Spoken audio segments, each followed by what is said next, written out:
Okay, Kimberly, it's all yours. Okay, where would you like me to start? Just a little summary of who you are, what you got, and whatever, and then Okay. whatever, it's all yours.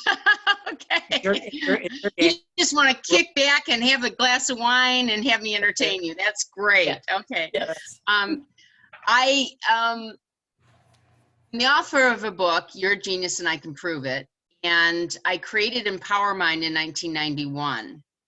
I'll give you a little bit of history before that, but I also have a YouTube channel called Getting Your Happy On with Kimberly. You might have seen a lot of posts in Abraham Fun. It's the first group I post in. I get really excited by the response that I get, and it's just been a great adjunct to really who I am. And that's just wanting to spread joy and happiness and having people really understand the beauty and greatness and light that they have inside of them, whatever or however that's expressed. When I was growing up and I went into, I've had such a kind of vibe life. I worked for Pepsi-Cola and had an amazing career up until I was about 28. And it was so much fun. I had so many incredible experiences there and just was able to manifest things like, I got 5 positions in 7 years, so I was promoted pretty frequently. And I think it was all about connecting with people, vibration and love and joy. And I did things very differently. I learned differently. In fact, when I would ride with my bosses, they were very what you call left brain, which is reading, writing, arithmetic, follow the rules, stay in the lines, be detail oriented, very linear, if you know what I'm saying, like engineer kind of. And so when I would ride with them, I was completely opposite. I've got left brain in problem solving and a few things, but I'm really more comfortable in my right brain, which is the more creative, expressive, intuitive, social, those types of things. So when I was riding with a boss, we'd be going on like a sales blitz, and he would be criticizing me because I didn't bring the right manual, the flip manual or something, which you're supposed to have on the sales blitz. And I'd say, oh, relax, it's okay, don't worry about it. And you go, oh yeah, right, let's see how she works out this one.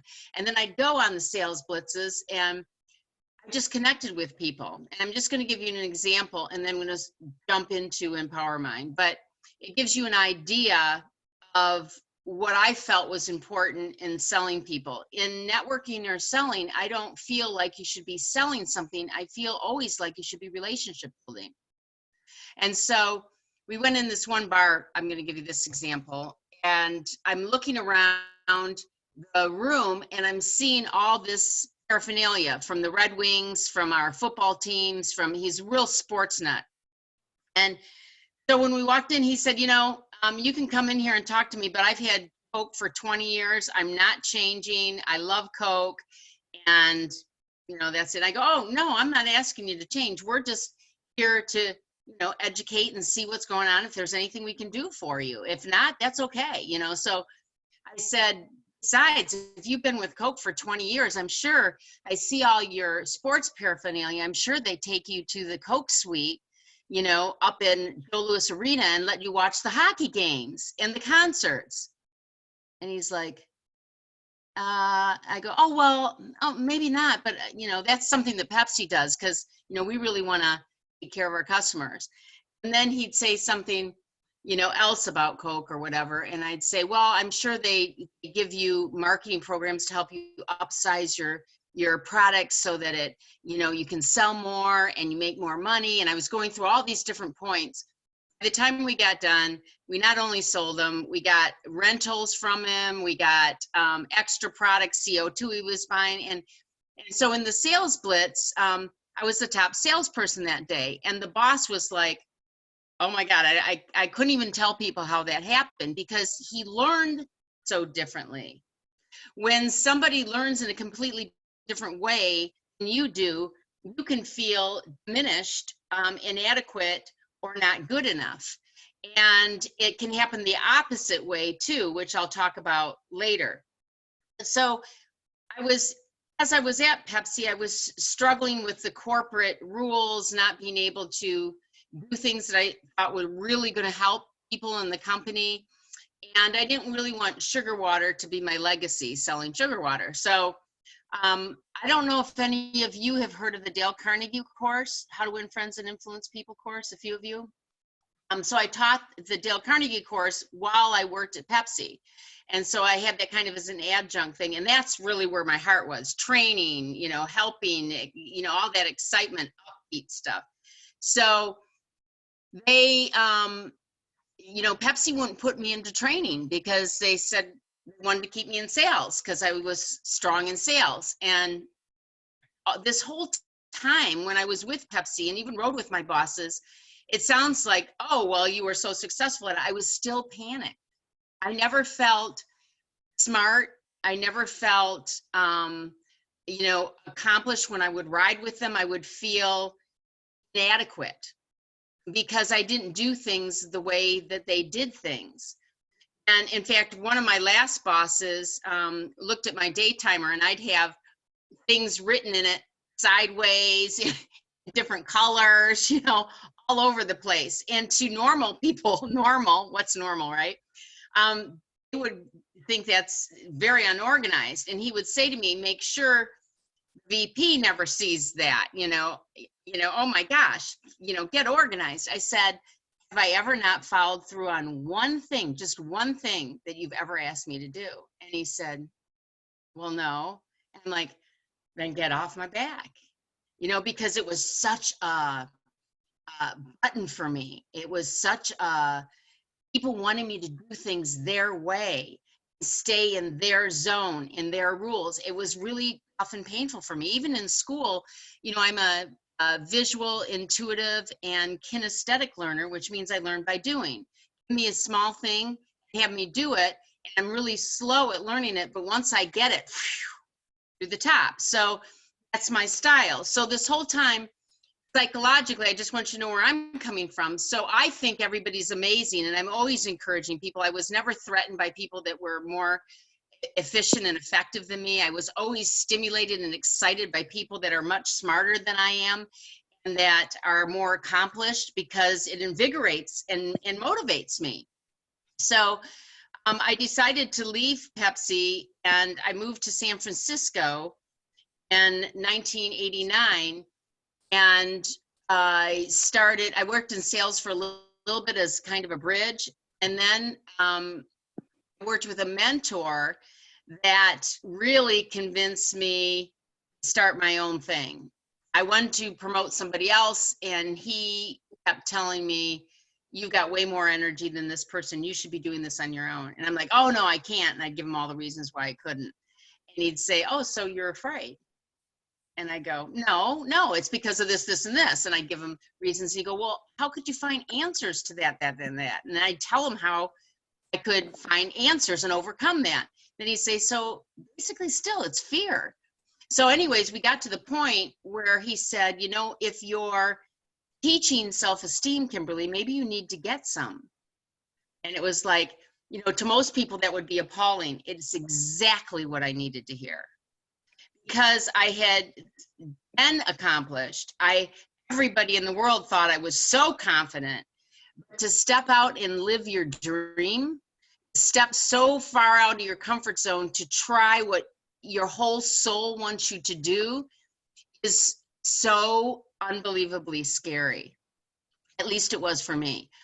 So I came back the next week. I had a flyer made up, and I was going to be teaching memory, creating your own success, and public speaking. So I had these flyers showing him that I was going to do this. I had nobody to market to. I didn't know what I was doing, but I learned by doing. So I started these workshops and was teaching just adults. And then I felt like, you know, well, it's kind of a source thing, you know, a God thing. I'm watching a news program in California in my studio, apartment, and the students, the young people, were killing each other, joining gangs. They were on drugs. They were dropping out of school. The rates were, a typical news program, right? So it was really negative, but something happened inside me. And I said, that's my audience. Those are the kids I'm going to help. And I just felt I had an epiphany. That's a challenge. That's who I want to work with. So I knew I needed some practice, learning some study skills and memory techniques, because I knew that I had to bring kids from B's and E's to A's and B's quickly. I knew I needed to have the statistics to be able to have credibility. I mean, so as I was learning all this stuff, I wanted to teach learning how to learn. And 30 years ago, nobody heard of learning how to learn. I mean, people in the last maybe 8-10 years are starting to go, well, people all learn differently. And, and so I started the program and piloted it at a high school, and actually, had to kind of sell and slide my way into the high school because nobody would listen to me. Who am I? I've done nothing. Why would they let me in their school? And principals are incredibly protective. And so I called up this one principal. I asked who the most proactive principal was in Marin County, and they told me it was the principal of San Rafael High School. Excuse me. So I called up his secretary and said, I want to help him raise money for his school. Would he see me? Well, what principal won't see you for that, right? So he agreed to see me for a short term. And I said, well, I've got this program that's going to take your students from your toughest students from D's and E's to A's and B's. And he's like, all right, this all sounds good, but you got to prove it to me. Well, I love it when people say, prove it to me. So I said, okay. I said, what would you like me to do? And he said, well, I have a few select students I'd like you to see. And if they like it and they want you, then I'll come watch it, the program. So he gives me the toughest kids of the school. In fact, the kids, the kind of the dropout kind of kids that create all the problems, and he was kind of mentoring them. They were the tough group. So I got them for an hour and connected with them. I knew all their names, and I taught them a memory exercise I'm going to show you. And they were so excited they didn't want me to leave. And so he's like, wow, you guys really like this, huh? And is this something we should bring to the school? And they're like, yeah. So he came to watch the program, and he said he could only come for a few hours because he had other social engagements.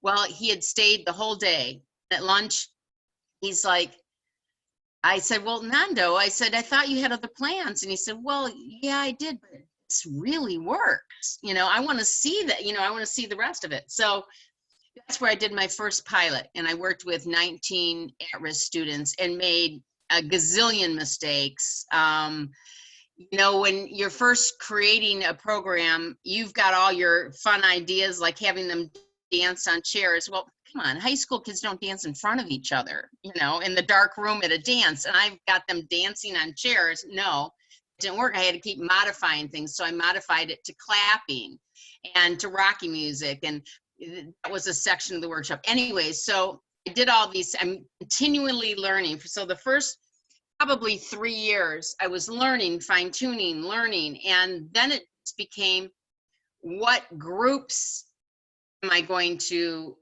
learn? What groups are going to be my challenge? And in this time, I started working with a few adults. Like I gave a whole mini workshop for the police department, teaching them how to test take so that they could pass their sergeant's exam.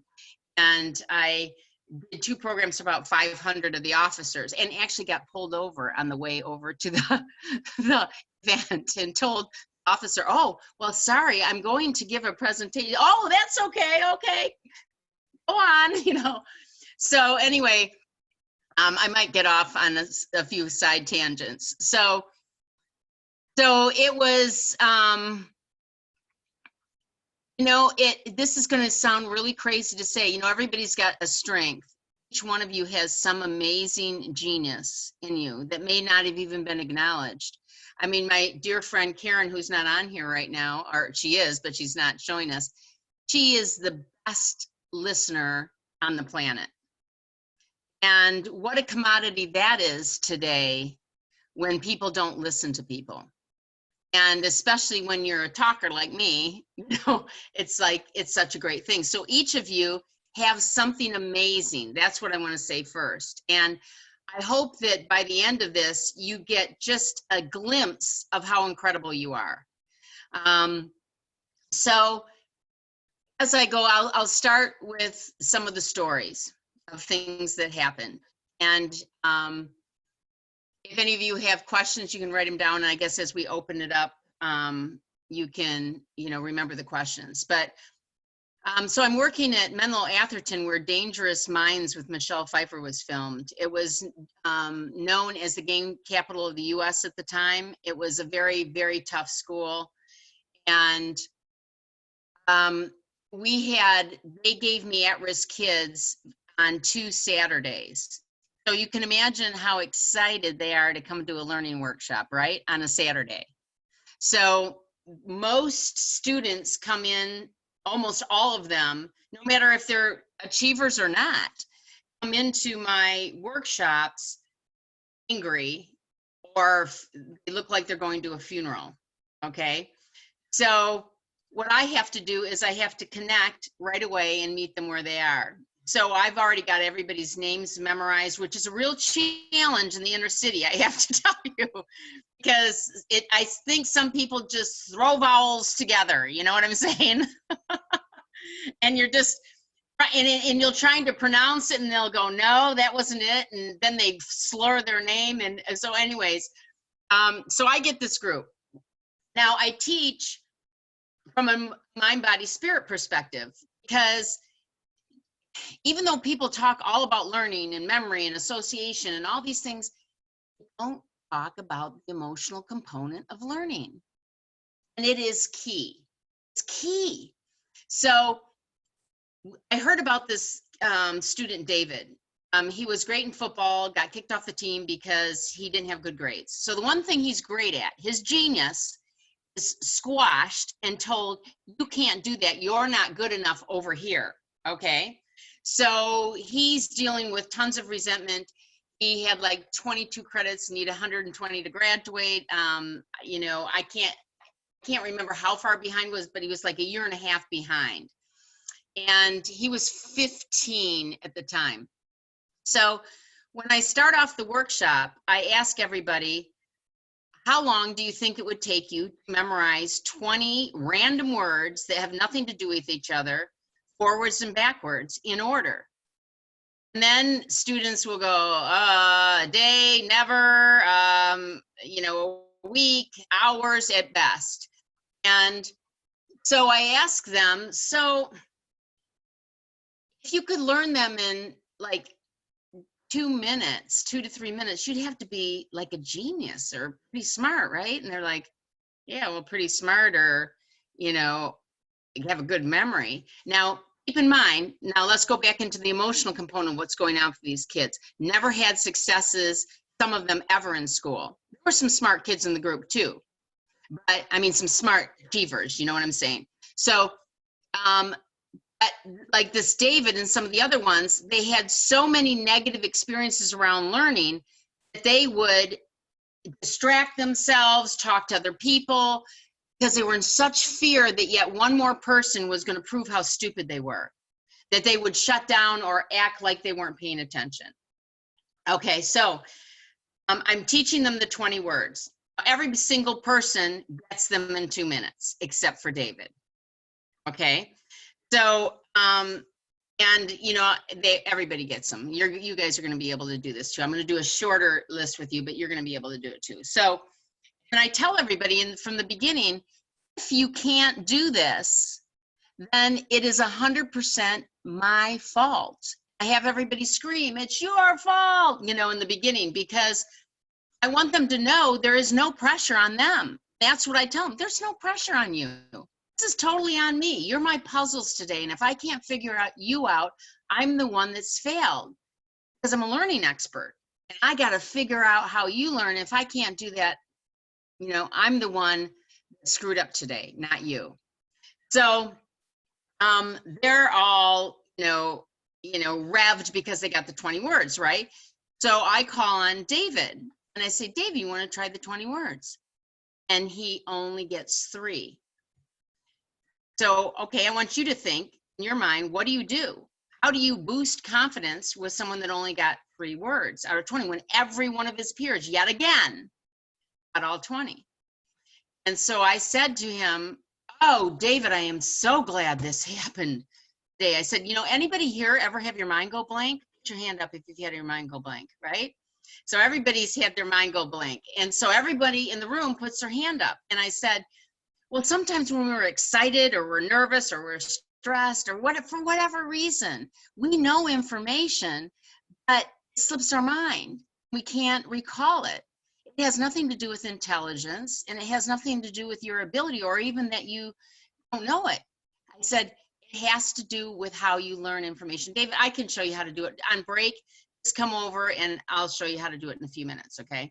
So I get all the focus off him being negative and make him feel okay, right? And so on break, he's a kinesthetic learner. Of course, he's a football player.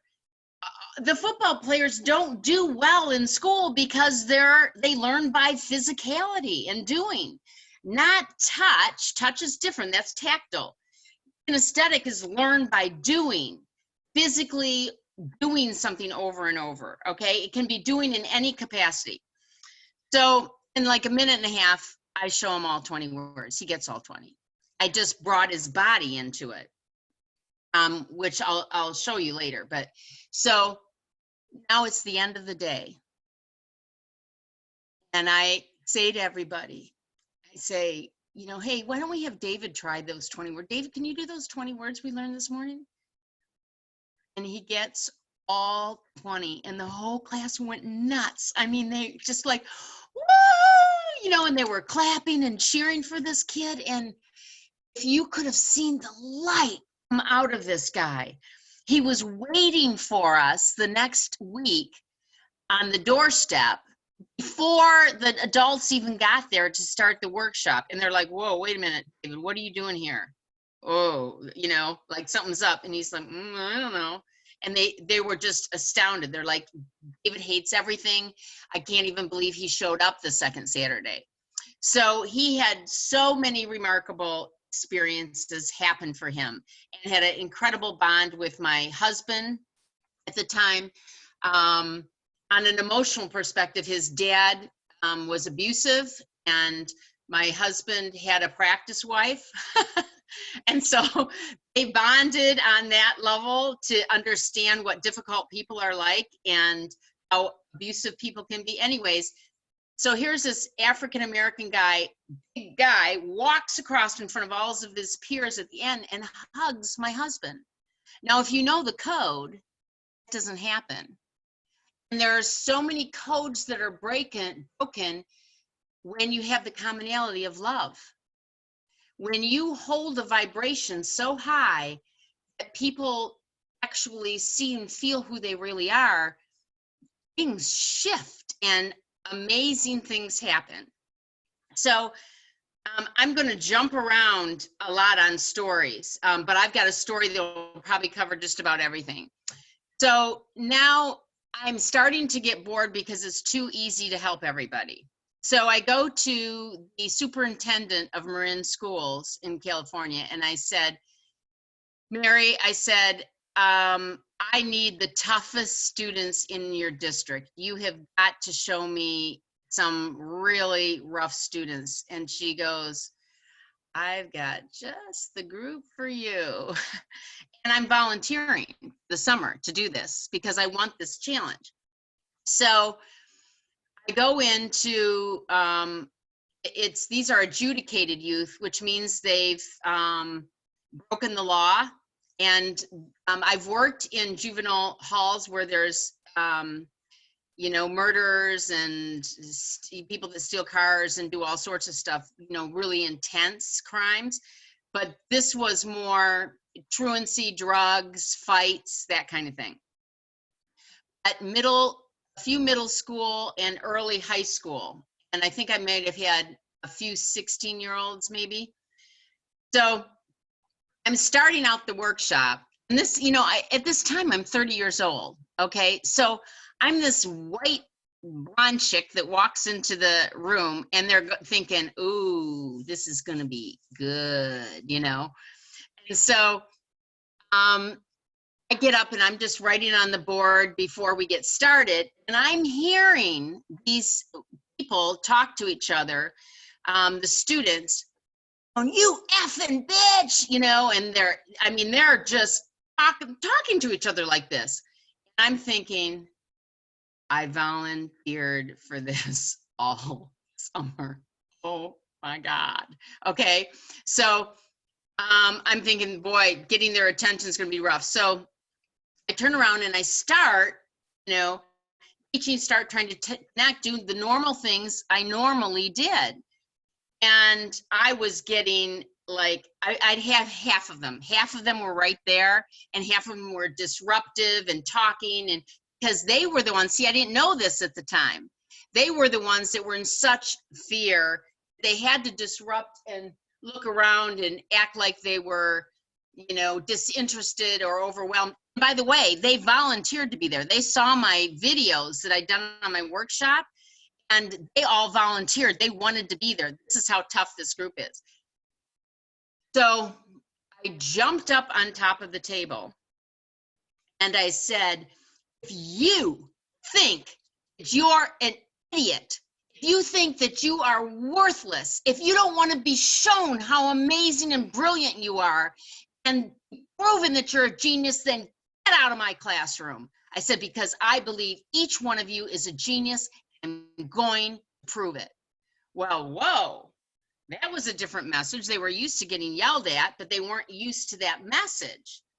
And so they were like quiet for 20 minutes. Now, some of them still got distracted. Now, once I got into, okay, so rule was they all had to show up to every section. And I said, if you don't show up to a section, you're out of the class. I don't care if somebody passes away. There's absolutely no reason that will justify it, not because of you even, because you're going to miss so much in just 2 hours that you're going to be behind everybody else, and it's not going to make sense. So I make them all say, yes, I understand, you know, and agree to the contract. So the second session, there were, I think, 3 people missing, maybe 3, maybe 4, at least 3. So that's when I taught the memory exercise of teaching how to memorize the 20 words forwards and backwards in row, and every single one gets it. So the buzz goes around the whole school here, okay? So the next session, they're trying to slip in, the ones that cheated and didn't come, right? The ones that, and they're trying to slip in the back and hide. And I'm like, no, I'm sorry, you have to go. I said, because I'm really honoring the people that showed up. That's the lesson. If you show up, you don't know what you're going to get. If you don't show up, you're going to get nothing. And there's so many ways of showing up in life, not just being in the room, really engaging. That's really showing up. I'm sorry, but you're going to have to leave. Oh my gosh, they were so bummed. But it really honored the people that stayed there. So now we get to a place in the workshop, and so many cool things happened. Panel 7 came and filmed this whole thing. I got a big 6-piece evening news on it because of all the buzz around this. I mean, just stuff happened, you know, vibe stuff that you don't work on and just shows up. So I come back kind of near the end, and we were doing a reverse Jeopardy game with the students. And Don and Johnny had been in a fight, and the police had come to the school the week before because they were rivals at each other. And so when I came in, I'd heard that, they told me about what had happened. So they're sitting across the far side of the room away from each other. So when I'm pairing people up for the game, I said, and John and Johnny, you're going to be partners. No effing way, man, I'm not, blah, blah, you know, and then he goes off. And I said, I walked right up to him and I said, you told me the toughest thing for you was to walk away from a fight. Is that true? Yeah, that's true. I said, you have this kind of power. You have this kind of strength. You can do this. I said, don't go weak on me. Don't be, you know, pansy or whatever. I said, you are strong and courageous and you're going to show up and you can do this. And for you, I said to the other guy, John or Johnny, I can't remember which one it was now, is you told in front of the cameras, you told them that it was the love of your family and you wanting to make them proud that got you into this program and really wanting to try. And I said, you don't have a choice. You're going to be partners. And so they're like, okay. So they were partners and they won the game. They were high-fiving each other. They lost. They forgot. It was so amazing. The staff was just, I would not believe this if I didn't see it. Okay, so a lot of cool things that happened in that thing, but let me jump to another one because I'm going to show you a whole bunch of different things that happen in this workshop that are very different. So we're going to get off the memory for a minute here. And I'm working at Bob Hope Academy in Cincinnati area in Ohio.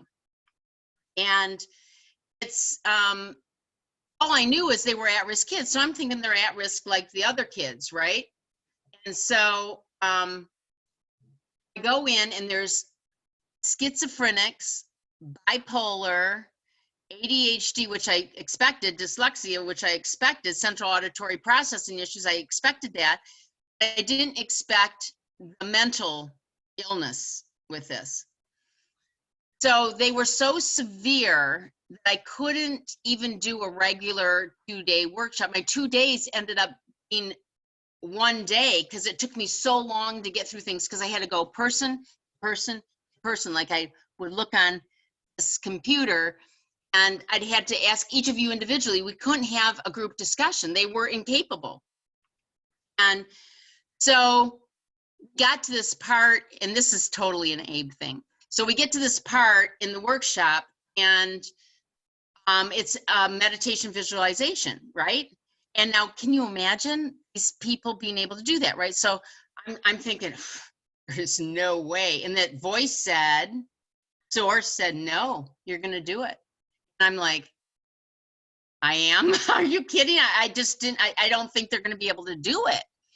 I mean, regular kids have a hard time shutting their eyes for 16 minutes, right?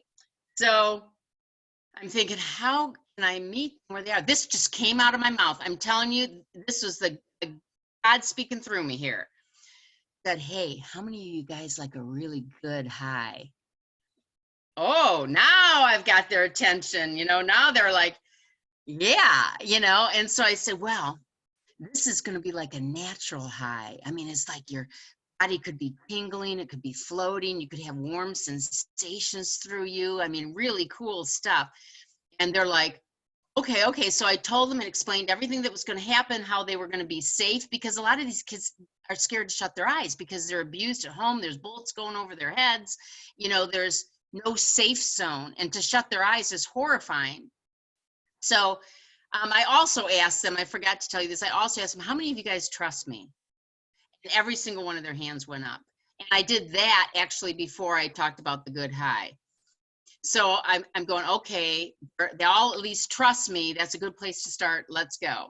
And so now they're all ready for it. They went through the whole entire thing perfectly, didn't move. I mean, one of the best groups I've ever had.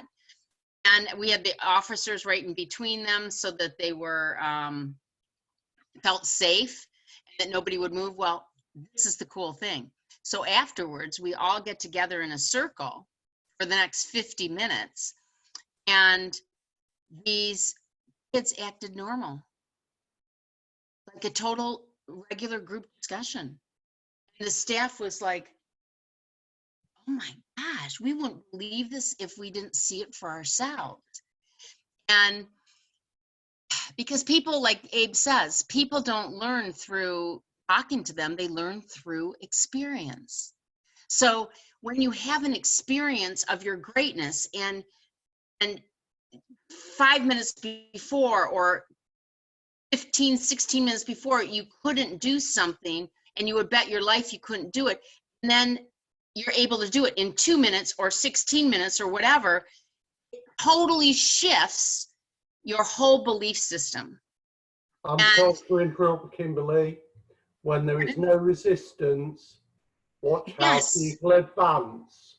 That's what yes. I'm going to say. I'm shutting up. No, absolutely. Because there's none of that programming that says I can't do it, because you just did it. There's no refuting when you're able to do something that you would guarantee with your life you can't do. Okay. So, I'll tell you one more story from this one. So, I just want to check time. Okay. So I've got this other student in the group, Philip. And the school warned me about him because Philip is the troublemaker of the universe. He's horrible. He's the angriest kid that's ever lived, blah, blah, blah. Those are always my favorite too, of course. So I bond with Philip. I think I'm bonding with him, okay? And we have a good connection. And the next day, Philip doesn't show up. And so I'm like, oh my gosh, where's Philip? And the staff is like, I don't know. He didn't come today. And so I'm just like, man, I don't even get it, because I just felt so connected to him, right? So about 25 minutes into the workshop, in walks Philip. And I could tell he was really teed off about something. And so I was walking to each person because they couldn't do the group thing yet. I'm walking to each one. And the section was on how to take something that's difficult that you don't like to do in your life, could be taken out the trash if you wanted, and how to use your imagination to make it more fun and more exciting. So when I got to Philip and I said, hey, Philip, I said, how are you doing? And he's like, I'm pissed off. I said, really? Why are you so pissed? And he said, because he said, I was told that my parents were going to wake me up. They didn't wake me up. They said they were going to wake me up. They said they tried. They didn't try to wake me up. He said, because I went to bed at 9:30 last night. There's no way I wouldn't have woken up. He said, I know they didn't. And so I said, wow. I said, how did you get here? You know, because he missed the bus. And he's very poor. He's taking care of his family. You know, they're disabled. And I couldn't figure out how the heck he got to school. He goes, well, I had to go around the apartment and find change. And I finally got enough money. And I walked down to the public transit and got on the bus. And the bus brought me to the school. The staff, again, is like, oh, my gosh. I mean, Philip wouldn't come to school on a good day if there was any excuse. You know, so they're blown away. So I have this great relationship going on with Philip and all the guys, really. And so we get to the end, and unbeknownst to me, they had this special thing that they made for me, some kind of certificate, an acknowledgement certificate that they all wrote on. And Philip asked the principal if he could present it to me in front of 14 other male peers. And he got up in front of all these kids and just said how this has been life transforming for him. And you could hear a pin drop in the group. And I'm sobbing on the stage, and the other boys, we asked, the principal actually asked, does anybody else want to say anything? About 4 other guys put their hands up and talked about their experiences and what it meant to them too. Imagine feeling stupid your whole life, and feeling inadequate and not being acknowledged for who you are, and then having that blown away completely and finding out that's a lie. It's a heavy thing to process. It's cool. It's a really heavy thing to process. So I'm going to jump into another at-risk school I was in when I'm in California. So how do you deal with kids that are antagonists and that are rebels and that are purposely trying to mess up your classroom. Well, you have to meet them where they are. And my strength is I see the strength in people. I focus on the strength. I just automatically see what's good in them. It's not that some people don't hit my buttons. You know, I've got another story I might tell later of one person, one of the only people that hit my buttons. And so what happened is I've got this boy, Ramon, in the class, and he's the class clown. He's the instigator, he's disruptive, but he is funny. And other students look to him. So what I see in him is I don't see, oh, here's this disruptor. I see this student that is a real leader because I see how the other students react to him. So I said, Ramon, after the first class, I said, Ramon, would you stay after class? And he's like, and all the rest of the class is like, woo, Ramon, Ramon, you know. And so I go in, he comes up afterwards, and he looks at me like, and I said, Ramon, I said, do you realize what a strong leader you are? And he looks at me like, come on, get real. And I said, don't you see how everybody looks to you, how you're going to respond to something, and then they respond back, and how funny you are? When you say something, you crack everybody else up, and the whole class follows you. I said, we are so lucky to have you in this workshop. Just stood there. Oh, I'm going to interrupt for a second. Did you ever want to call Ramon Robin Williams by accident? No. No, he wasn't that kind of funny. He wasn't that good. I'll take that back. But Robin Williams lived in Mill Valley where I lived, and I saw Robin several times. He was just such a great man and very giving. And, you know, I never got to see him just show up at the local comedy, but sometimes he did in Mill Valley where I lived, and he was a great guy. Anyways, back to Ramon. So Ramon, he wouldn't move. I mean, I go, that's it, you can go. And he just stood there. It's like he couldn't even, it's like I told him that he was an alien for the first time and he believed it. That's how, you know, weird it was for him. So he comes back and he is now my ally for the rest of this tough class. Someone got out of line, he'd be all over them. You give her some damn respect. That's how they talk, you know? And so it was amazing, you know, and he became such a support for me. And I see these kids transform in front of me. And I don't see any of the teachers even coming to observe. They're like, oh, I get a free hour. Good, I get to go. You know, because actually when the kids would tell other teachers about it, would make fun of it. And, you know, because, you know, it's threatening. Imagine being able to take somebody and have them have a quick transformation that fast, and you can't do that in a year, you know? I mean, I've had students come over and in one-on-one sessions even, and, you know, they'd be in 5th grade and they wouldn't know their times tables. And so the mom would go, you know, just help them with the times tables, help them to get some. We tried everything. And I said, oh, okay. I said, you know, the 1s and the 0s and the 2s, yeah, they know those, and they might know the 5s. They don't know anything else. I go, oh, it's okay. We'll have them done in a session. And the mom's like,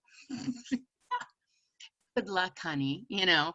So we go down and I do the session with them, and I come up, and not only, I mean, this one in particular, we were up in 45 minutes, and he had all of them. And he showed his mom quizzed him on all of them, and she just started crying, broke down crying. And this is what's happening in our system is people they're taught to regurgitate stuff. They're not taught to think, they're not taught to problem solve, they're not taught, how do you learn? And then once you figure out how you learn, how do you take information from the outside and convert it into your own learning style? So I think it's time to bring you guys, we can do some more talks in a minute, but I'd like you to have an experience. So are you guys up for that? Say yes. Okay. All right, so I want you to. Yes, it will work. So what I did is, this is why I want you to have the paper, because normally what I do is I have the whole group give me 20 random words. Everybody gives me a word, and then I instantly have them pretty much memorized after teaching them this process, and then I show them how to do it. So that's kind of what I'm going to do with you, but I'm going to do it with 10 words, not 20, because of time and because of the modality we're working with. So I want you, I picked some words that would be pretty, they're random, but pretty applicable for what we're going through now. So I thought that'd be more fun. So I'd like you to write down these words on the paper in front of you. Zoom. Like Zooms we are all on, right? So Zoom. I don't know if you can, any of you can relate to wine right now. A little more wine being consumed. If okay. Yeah, I get where you're coming from. Yes, and many people, I met this one man. In fact, we've done this in my house. My son's 20. We've lowered the drinking age for his 5 months before he's 21. Okay, so the next one is pets. People are finding a lot of comfort in their pets. And then comfort food. Or is it just me? Is it just me? Hello, right? Okay, walks. Oh my God, I love my walks. I don't know what I would do without my walks. I mean, half my videos are me walking because I love to walk. Netflix. Okay. Nature. Stimulus checks. Oh, that's a hard one.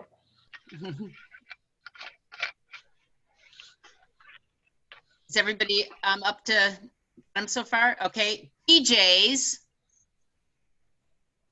Pajamas. PJs.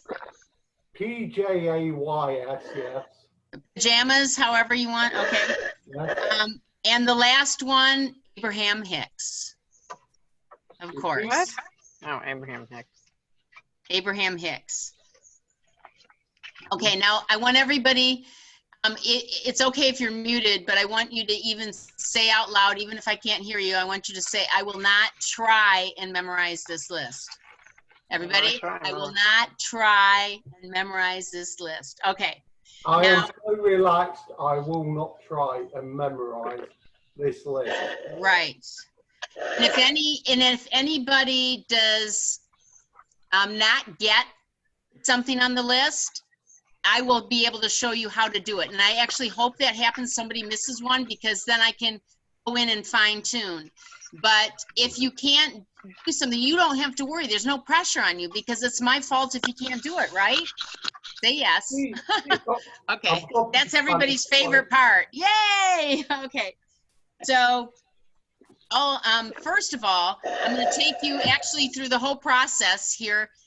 I'm going to kind of make it a little bit briefer, but I'm going to take you through the process that I show everybody in the workshop. So we're going to find out if you're a little bit more left brain, right brain, and then we're going to do the major combo that's going to help you learn it. Comfort cover food, everyone. wine. I'm hearing somebody. Somebody's Talking. Okay. All right. So, okay. So I want you just to read the list silently to yourself all the way to the end.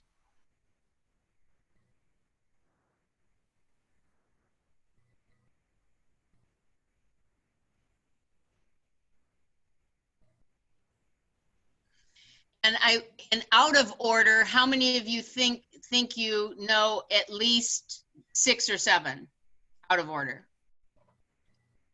Okay. How about 3 or 4? of order. Okay, anybody know like 2 or 3 maybe in order? Yeah, okay, 1. Okay, so it's different when you got 20, but I just want to show you the process. When you got 20, people are like, whoa, no way, it's just as easy with 20 as it's going to be with 10, I promise you, okay? So, all right, so that's not working so well for people. And that's when you read something through once, the absorption on it is not going to be great if you're not interested in it, if it doesn't mean anything, and you're just reading through it, okay? That's a very left brain way of learning, reading through something and absorbing it right away, okay? Now, this time I just want you to hear them, so don't look at the list, just listen, which is another left brain thing, is listening.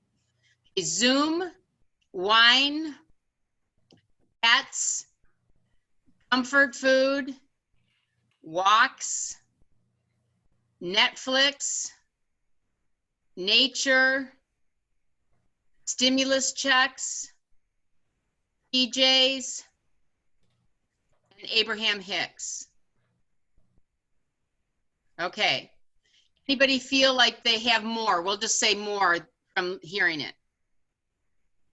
Okay, just 2, maybe 2.5, maybe. Okay, so that's another left brain way. It sounds like we got some right brain learners in the group. Okay, so now shut your eyes and think of an ice cream cone.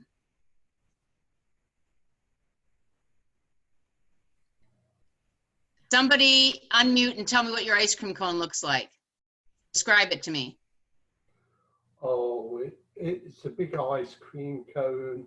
I have been to the ice cream man who comes to the round where I live to deliver. It has got chocolate syrup on.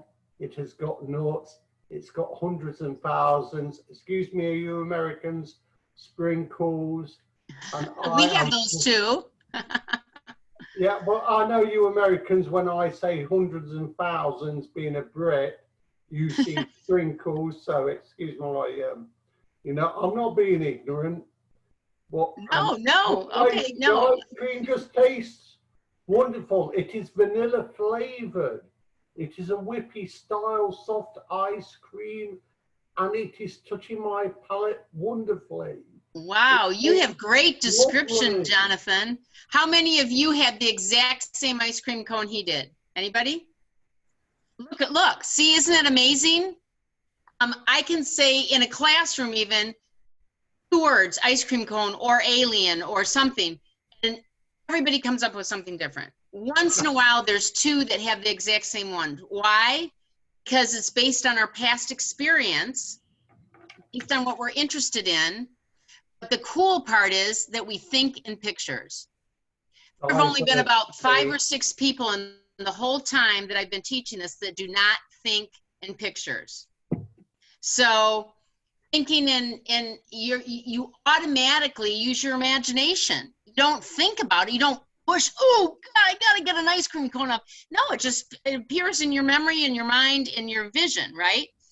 So this time, I'm going to say the words. I want you to shut your eyes. I want you to imagine each of the things I say in your mind.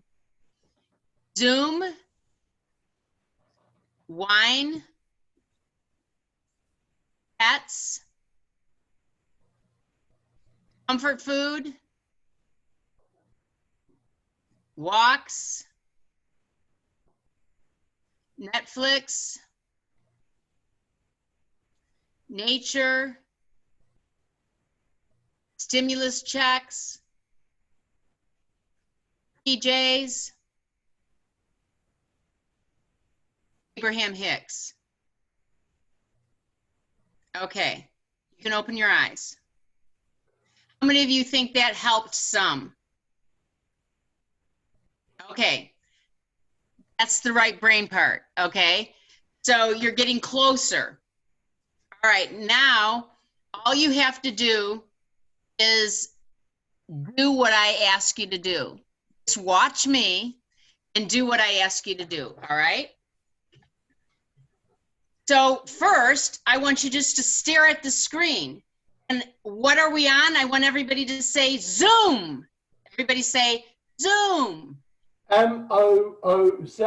Okay. So now as you're watching the Zoom, I want you to see everybody on Zoom, and I want you to imagine we're all chugging some wine. So put a wine glass in everybody in Zoom. Jonathan, I'm going to ask you if you could just mute right now, I'm going to talk because I know where my brain's going. Okay, because this part will distract me from where I'm going with this if you're talking while I'm doing it. It might distract some of the other people. So if you could just mute right now, that'd be great. I'd appreciate that. Thank you. Okay, so everybody's on Zoom. We all said Zoom, and they're all drinking what? Wine. Okay, so now we've got some wine, and here's all of our pets. I want you to imagine a dog or a cat coming up to you in your room. I want you to look right now and imagine a dog or cat or some kind of animal jumping up on your lap. And it's starting to get a little bit annoying, so you start to feed your pet wine. So you've got your wine and you're feeding it to the pet. But I want you to stop, and I want you to look in your room and see wine going into the pet's mouth. Okay, you all have to do that. You have to see it because you're visual. All right. Now the pet is eating up all the comfort food. So imagine the pet jumps off, is running and eating all your great comfort food. So imagine all the comfort food you have out there, and the pet is eating it like crazy. All right. Actually, I got a better one for that. Okay. So you fed the pet some wine. The wine goes into the pet, and now the pet has a stomach ache. It gets a little gassy. Why? Because it's pooping out all the comfort food.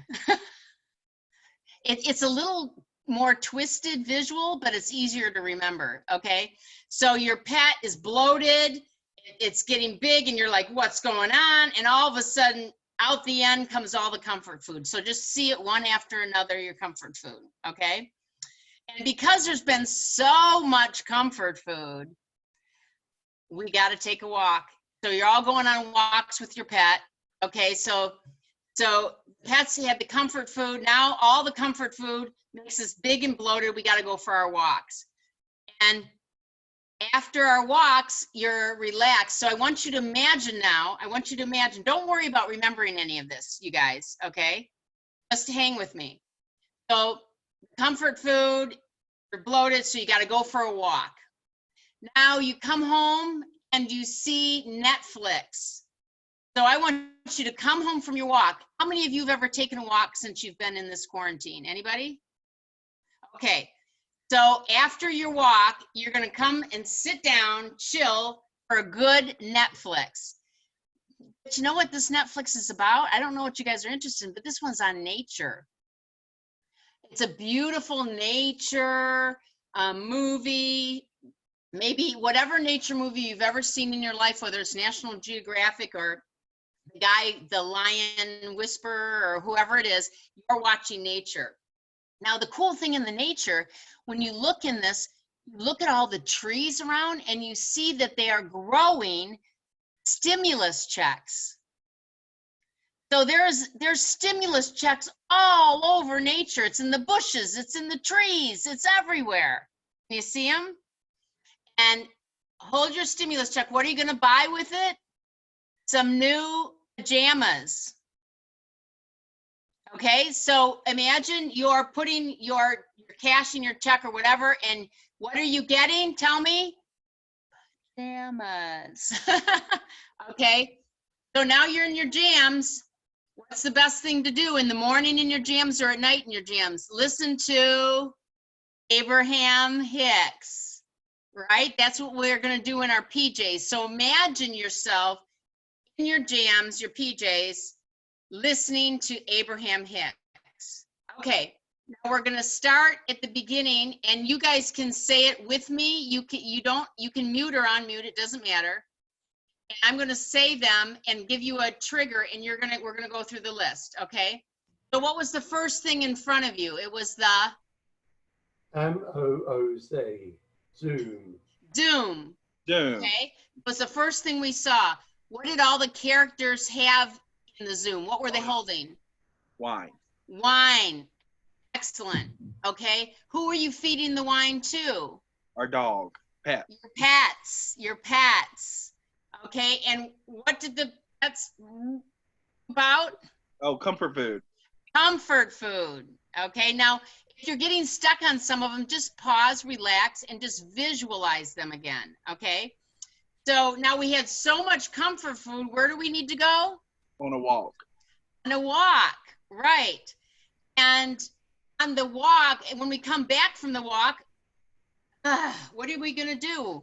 We're going to watch something. Netflix. Netflix. Wow, Stephen, you are on a roll.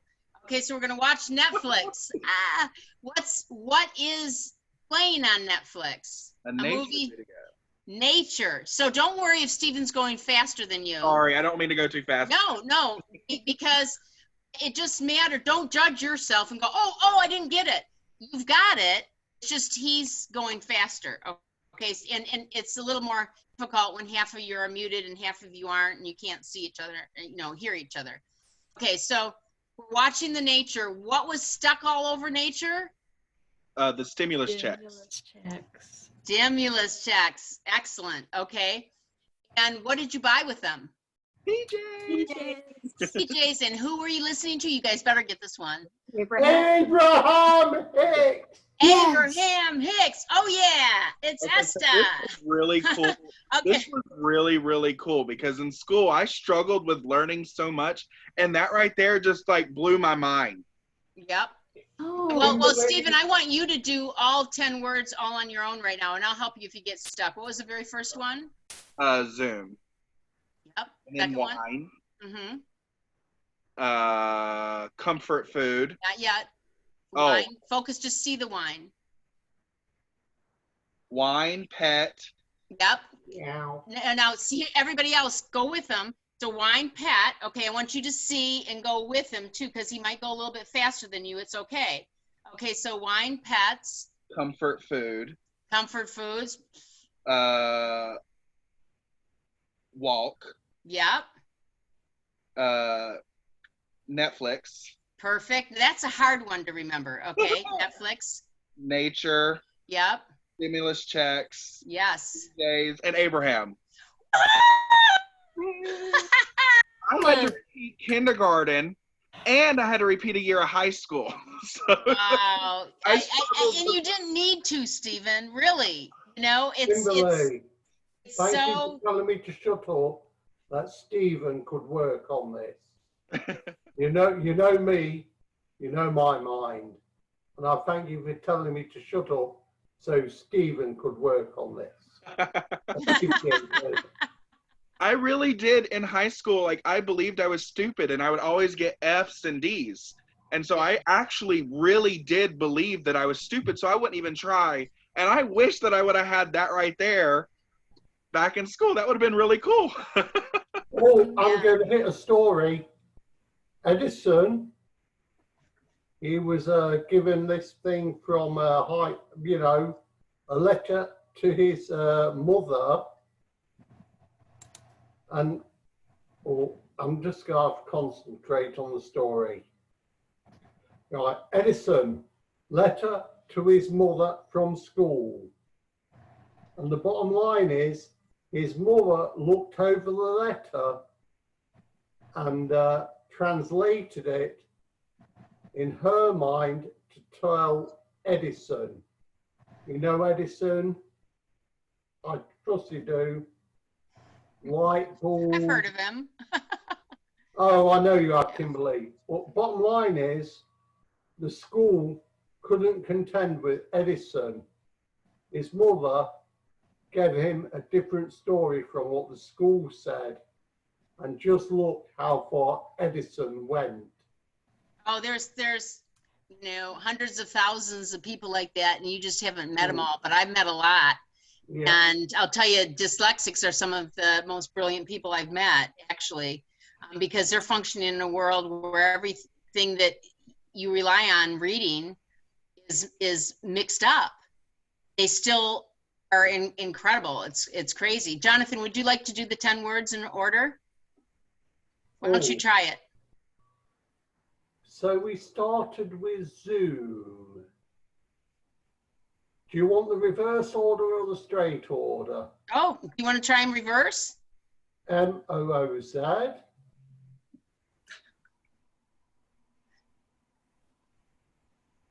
STEP. Are we getting that right? Zoom to pets? No, in order. Did you, why don't you do them forwards? What was the very first one? First word? Zoom. What was the second word?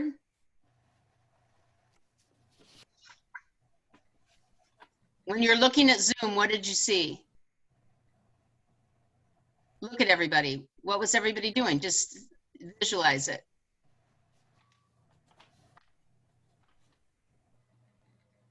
Can anybody help them out? Oh, wine. Yes, excellent. So maybe even you're watching Zoom, Jonathan, and as you're watching, wine spurts out of your computer or phone and sprays all over you. Maybe you need something even more visual, or maybe you have to put your hand into the Zoom and pull out a glass of wine out of the computer. You know, actually put your hand in and pull it out. I'll help you remember it. Now, who are you feeding the wine to? Well, the pet has, I'm sorry, I'm jumping straight to pet. That's right. It's pets. And then what happened to the pets? What's the next word?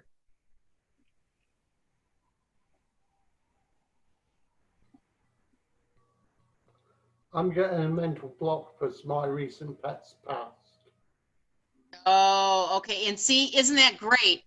Because that is an example of how we get shut down in learning. Something gets triggered emotionally, and a teacher or somebody doesn't know, and they start judging, or they're upset with somebody, and he's emotionally triggered because he's just recently lost pets. So he hears that and he goes into this horrible feeling and shuts himself down. Great example, Jonathan. Mm-hmm. Thank you, Kimberly. So what happens is, let's help him with that one. The pets got bloated and they pooped out what? Remember what they pooped out?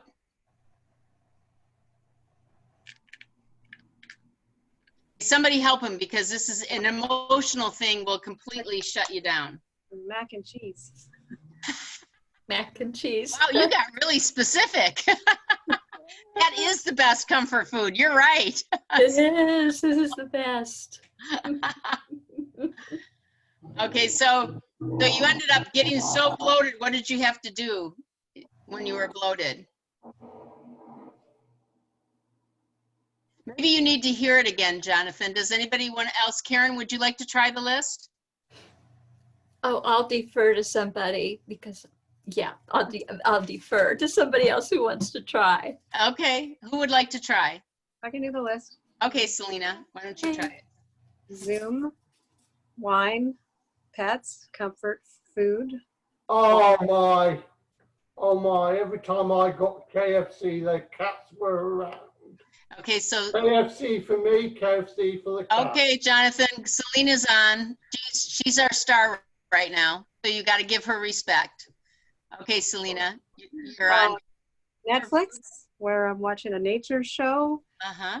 And then there's stimulus checks everywhere. And I buy a lot of PJs. And I listen to an enormous amount of Abraham Hicks. Yes, excellent. Okay, Stephen, do it backwards. Okay, this will be fun. Okay, Abraham Hicks, PJs, Mm-hmm. stimulus checks, Right, awesome. nature, Mm-hmm. Netflix, Yep. walk, Mm-hmm. comfort food, Yep. pets, Wow. wine, Zoom. Wow! That's so good. That's amazing. That's amazing. And Wow. see something that's also, can be happening with you, Karen, is if you're concerned about memory, or if you have any you know, anxiety around that. When you go up into a state of anxiety, your brainwave frequencies start to vibrate too fast. You can't access the information. It's like when you're taking a test and you know the answers, you studied for it, you take the test, and then when you leave the room, you go, oh, now I remember the answer, right? Right. Or there's another one, like you practice a speech, and then you give a speech that's different than the one you practiced. That ever happened to anybody? Or is that just me? Right? It's because that goes back into that emotional component again of starting to get anxious or panicked so that we can't access the information that's there. So I think we have about, what, 5 more minutes that's going to be recorded? At least that, maybe more, a little more. Mark, how long? You're muted.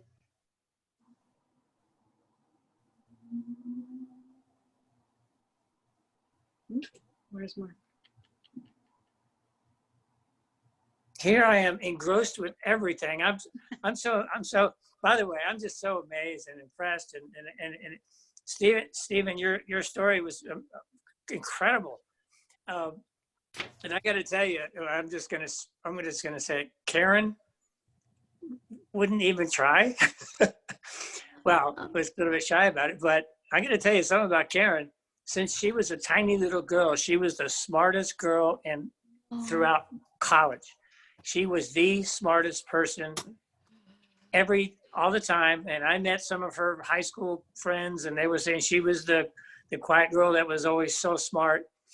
I don't know. And she doesn't like me to say anything. That there's some other things that really, I mean, her intelligent level in tests are in the top few percent in the world, kind of thing. Okay. You know what I'm saying? I'm so glad you said that, No. because here's an emotional thing is we're making her perform in front of everybody. She's quiet and we're putting her on the spot. It's almost like she has to give a speech. Am I right? Right. That's been a challenge for me Karen at times. Karen, I like being around smart people because I'm okay. I'm good. You know, school was easy for me. I'm an ease and flow kind of guy. No big deal. School was just easy for me, and I got A's, you know, whatever. But I wasn't like excelling and didn't have that thing to be like super intelligent stuff. But I love being around Karen because I don't ever even have to use Google or anything. I just ask her. So she is so smart. Wow. She has such an incredible memory. And this is for anybody, it's because I met Karen 16 years ago, and so she could go to a party and with 40 people in it 10 years ago, and one person, I mean, just about, and we'll meet somebody like that. Oh, that person, and she had maybe one conversation with one person 10 years ago at a party one time, and she just picks up the conversation about their kids, how's your husband? How's your whatever? And wasn't your husband's name Rick? And you know, whatever, and your kids. And you know, she remembers stuff. She's a listener, like you were saying, you're a listener, an incredible listener. But she has this memory that's unbelievable. She blows away all her high school student friends at reunions and things about all her memories of all the things. So she really does have this amazing brain and desire to get information in, and this 10 thing, and Steve, I was so proud of you because you were just like, let me do this. And me, I'm just sitting here thinking, I'm just enjoying the show, by the way. So I had to. I'm going to interrupt you for Okay, as far as the recording goes, I'll answer that question. We started at about, wow, it's been an hour and 15 minutes or so already. Okay, I just wanted to make sure that before we end, I want to be able to give people contact information if they want to contact me, if they've got questions, because I did want to take you through some more examples of application, real life application. But I will just say it right now, since we're talking about it. If anybody wants to get a hold of me, they can contact me on Kimberly@EmpowerMind.com, or my phone number, 248-752-0602. And by the way, I have another video coming out today. That's probably, my son was supposed to be uploading it right now. So we'll see. I'll put it up on your site tonight if it comes out, if he gets it done. I think it's done. So that's For those the what are those channels. I'm sorry. For those that don't know, what is it? Tell us what those videos are. It's called on YouTube, Getting Your Happy On with Kimberly Kassner. And I have now 69 videos. Wow, girl. And I just started it in January. So yeah, it's as you can tell, I like to talk, right? And you know, the thing is in school, what was my greatest issue was talking, right? That's what I got in trouble for. That's, you know, that was the big thing. And it is talking that's my greatest strength. And that often happens with people, is their greatest strengths. Like Karen, even yours, you might have been teased for being shy, or, oh, she doesn't talk enough, or whatever, you know? And Yeah. and that's your greatest strength, because you are a great listener, and how important that is. Like my friend Karen, who is very bright too, by the way. And so each of you have something uniquely special. It's just, it hasn't been brought out. And Stephen, if I understand, I mean, my son struggled in school, and he wouldn't have done as well as he had if I hadn't helped him. And then in high school, I just let him go. And it was like an Abe thing. Well, if you're not interested, it's okay, cool, just, you know, through it. And he got almost a 3-point, you know, but he completely did it on his own by the time he hit high school. And it just wasn't his thing, and college isn't his thing. That's okay. You know, so the whole thing is, it's important, is you're learning, Stephen, is be a viber. That's what I call it, viber. We're vibers. And vibers are people that are connected to source, that are trying to find their joy and have that connection to have amazing things happen in their life. And so I just want to give you an example, and we can talk, you know, afterwards too, once the recording's done. I want to show you a practical application here. So if you could write down this word, G-A-S is in Sam, gas, then T-R-O-C, gas truck, and then N-E-M-I-O-U-S.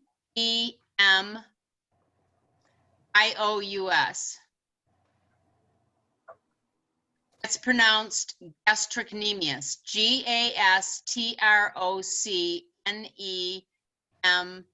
Gastrocnemius, gastrocnemius. So when we did the 10 words, we took one word and we visualized it and connected it and interacted it with the next word. Now, this is a difficult list because they were more abstract. They weren't things, like Netflix isn't a thing you can touch. I usually do things that you can touch originally. You guys did so phenomenally well, even with a very abstract list. So what we did is we had the Zoom first, and then we had wine. How could you connect a Zoom experience with wine in a different way than I did? Does anybody want to try? Easy enough.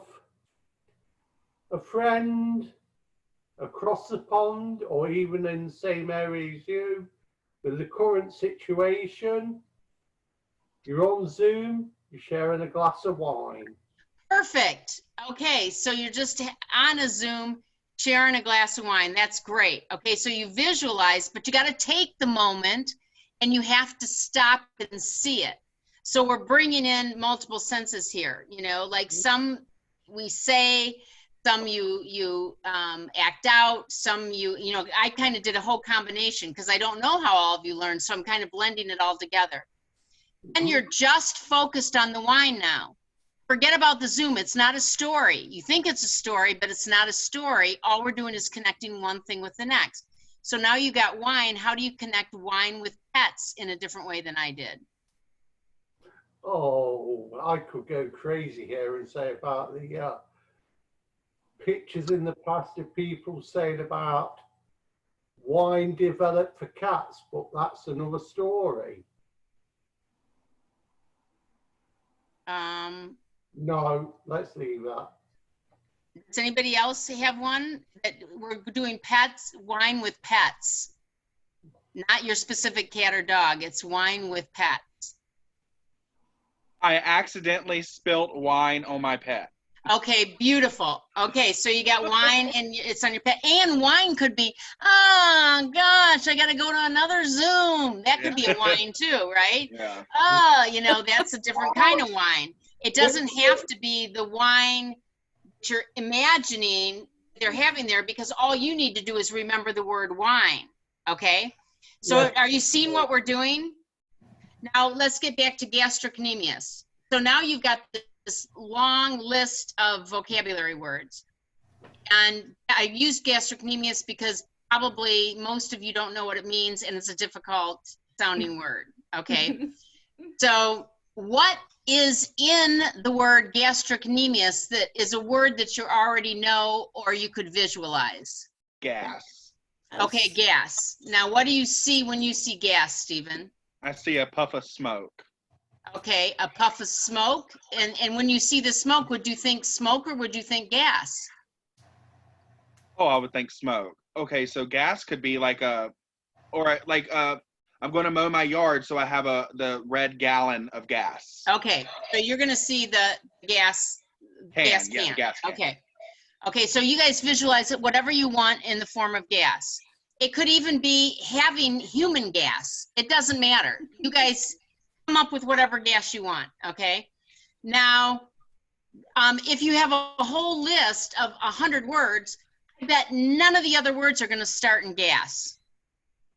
Okay, now, as you're learning a list of words, you're hearing it over and over, you're talking about the words, the teacher's giving them to you, so you're familiar with them, but you don't know what they mean. So all you got to do is get a trigger. Now, gas is your trigger, but then you go into a visual image of it, okay? So you got the gas can. Now, it means calf muscle. So on your list of 10 words, let's assume the first one's gas can or gas, and the second one is calf muscle. How do you connect those two together, Stephen? You know which one is your calf muscles in the back of your leg? Oh, yeah. At the bottom? The walking. Okay, but you got the gas can. You got to Okay. interact the gas can with the calf muscle. It doesn't have to make sense either. Okay, so I'm confused. Okay, just like we have the 10 words, Yes. let's imagine we're doing another list of 10 words. Oh, okay. First word is gas can, or the Okay, gas, gas and can, the second okay. word is calf muscle. Okay. And then keep going. No, it's those two. Oh. Oh, connect them like a story. Oh, okay. Yeah. Okay. Oh, I'm sorry. My bad. Okay. It's So. okay. It's harder on Zoom. Okay. So. I picked up my gas can too quickly, and it spilled on my calf muscle. Okay, great. Okay. So he's got the image. When he sees gastrocnemius on the list of words now, he's going to go into, oh, the gas can. What was happening with, oh, I poured it on my calf muscle. That's calf muscle. You Yeah. get it? Yes. Yes. Yes. You know, I wish we had time to show you a zillion examples. That's a vocabulary example. I'm telling you, I have students that are flunking out of school.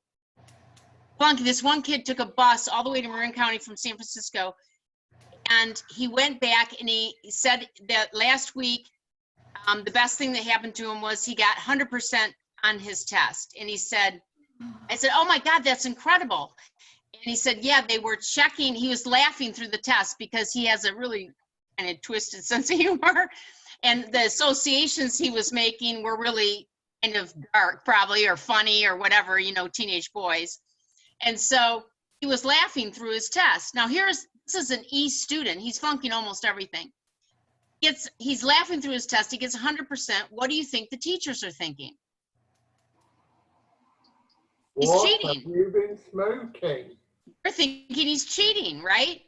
So they're like, how could he get 100%? So they're looking up his sleeves, they're checking under his feet to see where he's got his cheat sheets. And I said, oh my gosh, were you offended? He goes, are you kidding? It was awesome. It was like walking in there with a cheat sheet. That's awesome. I have students that are getting C's and D's in French, Spanish, it doesn't matter. The same concept. They're kicking butt and they're learning it in minutes. Like the parents will go, oh, don't work with my kids on vocabulary. They get good grades. They get A's and B's on vocabulary. And I go, oh, okay. So I go to the student and I say, how long does it take you to learn this list of 25 words? And they're like, oh, I don't know, an hour and a half. I said, you want to do it in 10 minutes? And they're like, what? And I said, yeah. I said, 10, 15 minutes, you'll have them learn. They're like, yeah. See, the parents are thinking, I don't care how long it takes. Oh, the grade. That's all they care about. The kids are like, yeah, oh my gosh. So I show them and boom, boom, boom, boom. And Stephen, you've got a good imagination. You would just rock this super fast. I mean, no My biggest question. thing in high school was Algebra 1. I had to take it 3 times. Mhm. So that was, math was my biggest thing that I struggled with. Oh, So- But- Okay, Does this apply to math then Yes. as well? yes, I'll tell you. I'll tell you what I'm going. First, I'm going to tell you how to view. We don't have enough time to go into something as complex as like an algebra or calculus. I can show you a process, and I can show you how to look at numbers differently. So, imagine I did this with my dyslexic nephew in 3rd grade. He knows times tables, so I knew he had a great imagination like Stephen does. So I said, okay, 2 7s. What do those 2 7s look like to you? And he says immediately, upside down feet. And I said, upside down feet, okay. oh, love it, And- love it, love it, love it. I said, okay. I said, how about the 4 and 9 or 49? What does that remind you of? Or what does that look like? And he goes, thank goodness he made it easy. He goes, that's the 49ers. And I go, oh, you know the 49ers. Okay. I said, how can you connect upside down feet with the 49ers? He goes, running upside down. I said, so when you see the 2 7s, you see what? He said, upside down feet. And I said, okay. I said, well, and what are the upside down feet doing? And he says, the 49ers running up and down. And I said, so 7 times 7 is, and he says 49. Boom, like that. Now I'm going to show you, I'm going to write this out. So I did, oh shoot. So I said, what's 6 times 6? What are those? I mean, what do those look like? And he goes, oh, that's easy. Immediately, he says, those are glasses. Love And I love said, it, love it, oh, yeah, of course. Those are glasses. And then I said, and what does this look like? Oh, shoot, I did it backwards for you guys. Oh, come on, hit me with this, and I'll tell you. So, oh, shoot, it doesn't work. Okay, it doesn't work on the Zoom. Okay. Oh, hang on, isn't it? So it's 36. Okay, so I said, what does the 3 and 6 look like, or the 36 look like? And he goes, well, that's a butt with a bomb in it. A little bit and a little bit. Do you see the butt? Yep. And then the bomb is the little, on cartoons, they have the little, Oh, yeah. you know, Yeah, the fuse. the fuse. Yeah. And so I said, Kimberly, okay, now see, I hadn't done multiplication. I didn't work with little kids at this time. I was just trying to help out my sister. So I said, well, how would you connect eyeglasses with the bomb? He goes, like, I'm like, you idiot. You know, he goes, gotta put your eyeglasses on to see it has a bomb in it.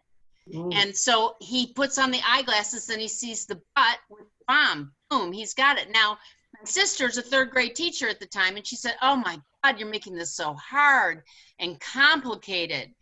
And because she doesn't learn that way, she's like, why don't you just make it easy and just tell him what it is? And he's like, hallelujah, because he's dyslexic and ADHD. That worked for him, and it was a piece of cake. Well, he learned 9 of his multiplication in a few minutes, like 3 or 4 Awesome. minutes, 100%.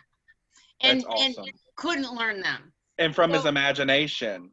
Using his imagination, because that was his strength. Now, if somebody else, that wasn't their strength, I would approach them in a different way. So I'm going to give you an example. I work with corporate people too. You know, I've worked with Ford, Hewlett Packard, Continental. It doesn't matter what somebody's learning. It doesn't matter if they have a professional exam or they're engineers. They have to learn all these spec sheets, or people have to learn everybody's names. It doesn't matter. I do everything with them, and from a mind, body, spirit perspective. But let's get back to the math. Mhm.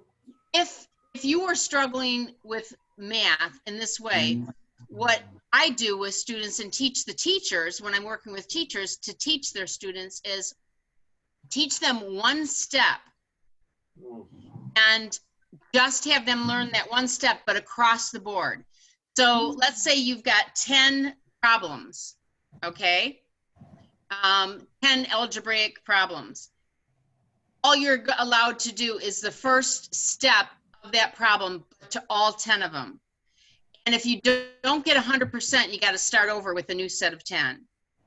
Because what happens is people aren't mastering steps, they're going too fast, and they may even get 80, 90% of it all right, but they're randomly making an error. So they flunk it. When actually they have the capability or the knowledge of 80 to 90%. So if you just take one step and do it to all 10, and then get it till you're 100%, then you go to step 2 and just do step 2, only step 2 all the way across. And once you get all the way done, then, and you've got those mastered, then you go back and try the 1, 2, 3, 4. And it's like magic. In fact, when I was at Continental Automotive, I was working with one of the top managers, actually was in there, and he was working with one of his new project managers. And he said, you know, I really liked that example about the math. He said, I'm thinking I might do that with my project managers. And he looks at his project manager and says, would it be easier for you when you're doing all the business plans for all the clients if you just like did the financials, all the clients first, just stayed in the financial realm and learned how to do that, but did it to all of them? He goes, oh my gosh, that would be amazing. It would be so much easier. And he goes, you just gave me a great gift for my PM. Something that simple can shift the way somebody does something, approaches something, takes something from the outside and converts it into their own learning style. Like Stephen, I also teach people how to listen to lectures. How do you take the information the lecture is giving you if you're not auditory, and you convert it into something visual or something kinesthetic? Like something visual was, you might even shut your eyes as the teacher's talking and imagine a movie, and you start seeing the visual images of what they're saying. Or you might not even have to shut your eyes. You might just start imagining that they're doing that. There's about 5 or 6 different ways I have people listen in classrooms, but that, you know, there's just so much to tell you guys. And I'm just briefly touching on it because I just kind of want you to get a scope of all the possibilities of how you can learn things from your mind, from your body, from where you're sitting, the lighting, how often you need to review things, to your spirit and emotions. How do you feel about yourself? What are you saying when you walk in that math class? Oh, God, I suck at math. I hate this, man. I can't do this. This is crap, blah, blah, blah. I'm the worst. I hope nobody sees how stupid I am today. I hope they don't call on me. See, I know that's what you're thinking. So what happens is, shut down, shut down, shut down. And your whole mind shuts down and says, I can't do this, and I'm going to make it so my brain is not able to do it. Yeah, and then it really sucked when the teacher would write F on your piece of paper and then pass it out and put it on your table so your friends around you could see it. Yeah. Yeah, I know. It's brutal. It's in horrible. high school, for me, what helped me, because I was in band, I played the trumpet, and that's where I thrived, was in music class. And in marching band, you have to memorize the music. And the way that they would tell us to memorize the music was to imagine scenes in your head for each step. Like imagine almost like a movie while you're playing. And so that helps you to memorize your music. Yes. Yeah. And what do people remember as they grow older? Oh, I remember the one teacher that had us sing a song to remember the states, or like, you know, you can go into like Kentucky. Frankfurt is the capital. So you go into Kentucky Fried Chicken and you ask for, but they give you a Frankfurter instead. And so you go, okay, Kentucky Frankfurter. And so you get it right away. Like Michigan is Lansing, and it's the land that they're singing.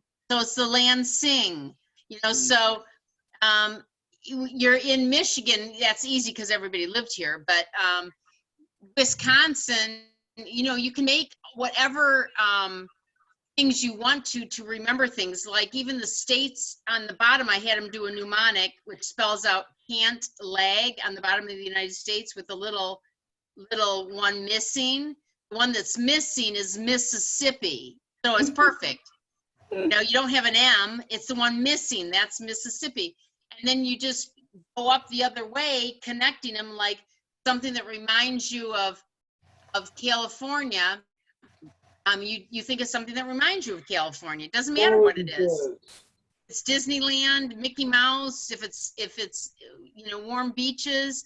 And then you've got an or for Oregon. You know, you imagine an or and you smash the or in a wash machine for Salem. Washington. Well, yeah, you're going into Okay. the capital. She's so smart. She's advancing past that, right? I'm back on Oregon. Yeah, I'm just doing the states. I'm not even going to the capitals anymore. So it just depends on what you're learning. It doesn't matter.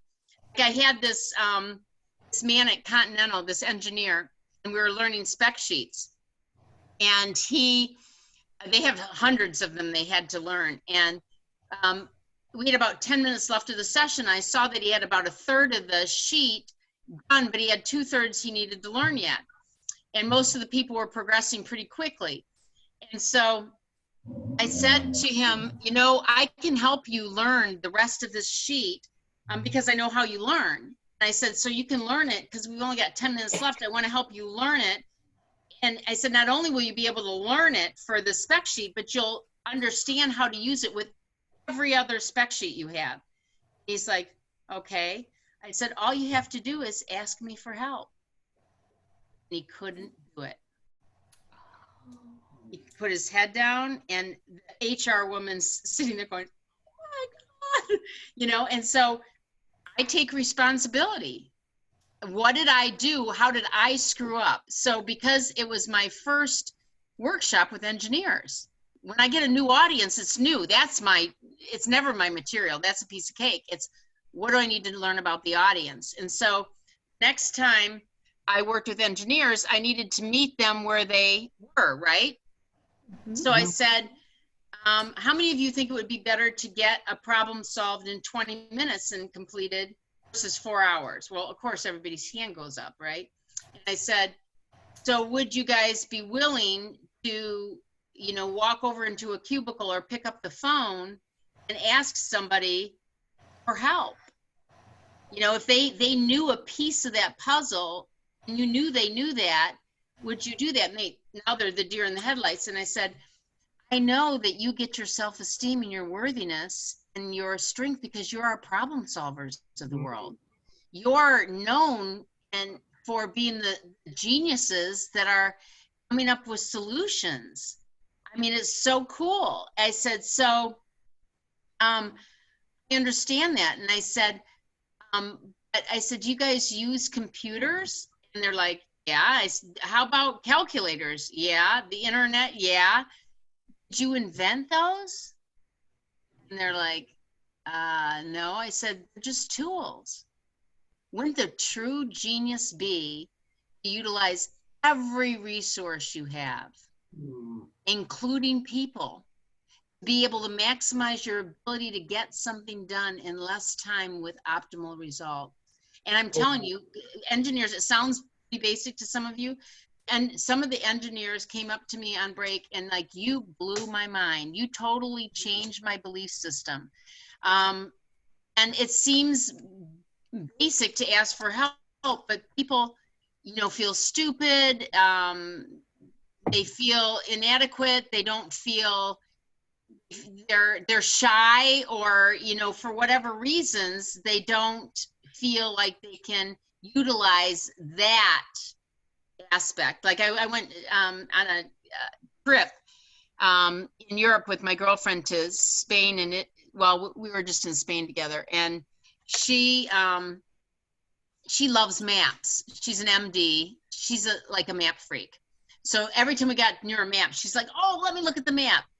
And I'm like, hey, you over there, can you tell us where we need to go? You know, that was how I did it. We'd almost like challenge each other, because she wanted to get to the map and find out, and I just wanted to ask somebody. They both worked. They were both perfect. We're just different. Good point. I'm curious how, for the, you know, the current school system, for me, it was, if I would have had, you know, this tool of how to memorize and learn, but also like self-esteem work, I had a very low self-esteem. I'm curious, self-esteem in learning in school, how important is that, having a strong, high self-esteem? And what would you like to see change in the current school system in the United States? I'm just curious about how you. One of the things that people don't talk about changing is the curriculum. Curriculum needs to teach people how to think. They need to teach them how to relate with other people. You need to teach them How to believe in yourself. How to believe in yourself. You need to teach them all the basic things that make you successful in life. Right. You know, because if you learn how to learn, that definitely needs to be taught. If you learn how to problem solve, and you learn how to communicate, and you learn how to, write or type or connect with a senator or congressperson or an airline that has lost your luggage, you know, I can't tell you how many freebies I get, you know, is my, the things that have happened in my life just because of vibration, teaching people about energy and vibration. And you don't have to teach specifically Abraham Hicks, because that might go against some people's belief systems. You can approach it scientifically. Right, yes. So when I'm working with people, this was really funny. I also talk about frequencies, and I have people we go into a meditation afterwards, but I'm explaining to them, like, when you think about somebody, how have any of you ever thought about somebody and then they call or you run into them? Of course, everybody's like, oh yeah, that's happened. So I bring up examples that they all say yes at. So you get them on the yes. And I say, well, doesn't it make sense that if we have radios and microwaves and TVs and satellites with frequencies that are sent out, and our brains are supposed to be hundreds of times more powerful than computers, or at least they used to say that, right? I said, doesn't it make sense that if our brain has brainwave frequencies, radios have frequencies, satellites have frequencies, doesn't it make sense we'd be able to communicate through frequency? And they're like, oh. And then I'll have, you know, like one workshop, so much more fun when the participants share their stories, because it validates it, you know. And this one woman, she had, her daughter was in Yugoslavia and she was in the United States, and she woke up in the middle of the night, the mom did, like startled. And at that exact time, her daughter had gotten in an accident in Yugoslavia. Wow. They were connected. And so often that happens. I've got a friend, I mean, we just think about each other, or even start saying something, we already know where the person's going and what's happening, and, you know, and she's a total Aber, and we met a few years ago, and it was just like, you know, it's so exciting. So I'm going to add to this. I'm sorry to interrupt, Kimberly, but it's something my processes, like many Abers do, on their day-to-day basis. When you say I'm sure you know the 22 processes from ask and it is given, the wouldn't it be nice process. When you are just sitting down and you're at the computer and you think, wouldn't it be nice if somebody phones me in the next 24 hours? As soon as you type that, 10 minutes later, somebody rings you. No. Well, that's like putting a frequency out to the universe. It's not even a specific one, you know. No resistance. I'll let Right. you. Right, and not finding that it's got to be somebody. I don't think people just go, let's see. I'm talking about kind of somebody's thinking about somebody. They're sending out that vibe, that frequency, and then the person picks it up and doesn't even know it. There's not even a consciousness connected to that, and then they think about the person and call them or whatever. Which reminds me, I wanted to tell you one last little tip. Then I've got to get going too, but. You know, well, like when we forget where we put things, that ever happened to anybody? I have glasses all over my house, you know. I got different colors for every, you know, I'm always walking around and my son makes fun of me for a lot of reasons, but that's one of them. I remember being, you know, when I was at the hospital, I experienced a lot of deaths in a short period of time, and my husband has progressive MS, so I was under unsurmountable stress. And I remember being at the hospital and talking on the phone and saying to my sister, "Oh my God, I can't find my phone. I've lost my phone." She says, "You're talking in it."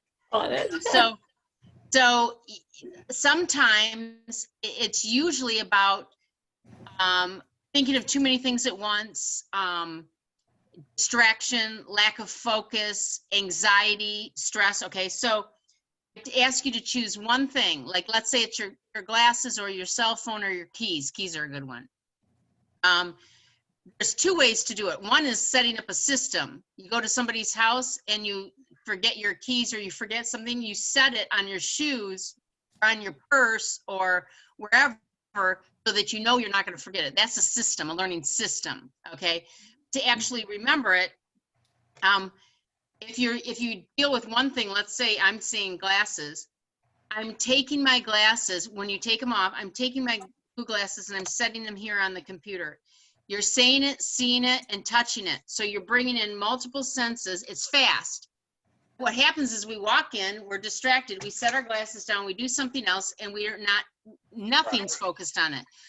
So just pick one thing and you start a new habit, and you just say to yourself out loud, because you're hearing it, saying it, touching it, being present, and you do that with the one thing and you won't forget it. My dad in his 80s said, you got to tell people, if this works for me, this is when he was alive, he said, tell people it's got to work for anybody, because he felt like his memory was, you know, really bad, and it really made a difference for him in remembering where he put his keys, and he always forgot where his keys were. So you guys can pick one thing and bring in your multiple senses. It takes a second. It just takes consciousness. My keys, my wallet, and my sunglasses, when I come home, I take all three and I put them in a bowl and I say out loud, I'm putting my keys in my spot, and I do it every single time, and I created a habit. It took me a couple weeks to get into it, but now I'm really good at it. You don't forget where they are, do you? Yeah, exactly. Yeah. excellent. Yeah. Kimberly, I had to wanna do go it with back- my purse. Put my keys. I said, okay, you're going to do something nice for yourself, Kimberly, because how many times do you ladies ever go, where are my keys? And you're even going through your purse and you can't find them because your purse is big, and they might even be in there. You can't find them. And then I do the Abe thing. Nothing's ever lost. Nothing's ever gone. It's going to be there. So I promised myself I would always put them in the front pocket no matter what. And I did that habit thing like you did, Stephen, which is brilliant to do that with putting them all in the same bowl and saying it out loud.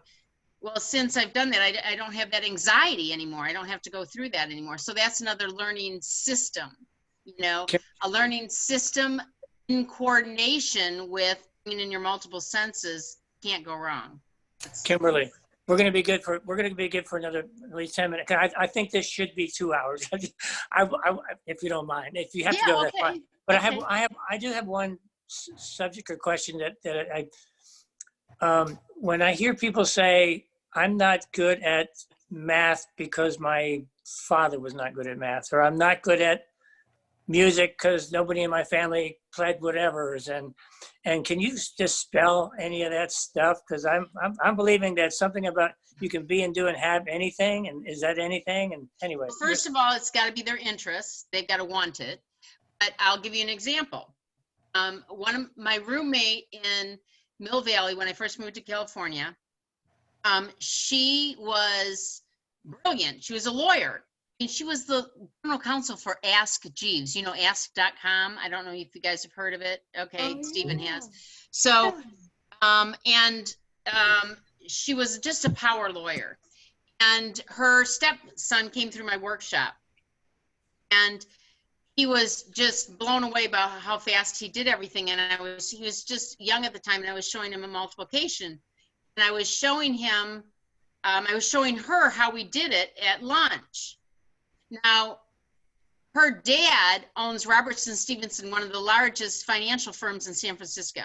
So he's super, super smart in numbers, and always made her feel stupid in math. Even though she was a B+, A- student in math, he always made her feel stupid because he was so much higher than her. So she had this intense, severe anxiety around math, okay? So I'm just teaching her how to learn the nines, how I showed him to do the nines with her hands. So she's got her hands up. I said, this is only for the nines. Like you go 9 times 1, you bend your finger. So 9 times 1, how many fingers are on, shoot, I can't keep it down. Okay, how many fingers are on this side of this finger down? 1, 2, 3, 4, and 5, 9. So 1 times 9, this is 1, the first one is 9. So, well, let me start off and go, this is 1, 2, 3, 4, 5, 6, 7, 8, 9, 10. So 9 times 1 is how many are left? 9. So 9 times 1 is 9.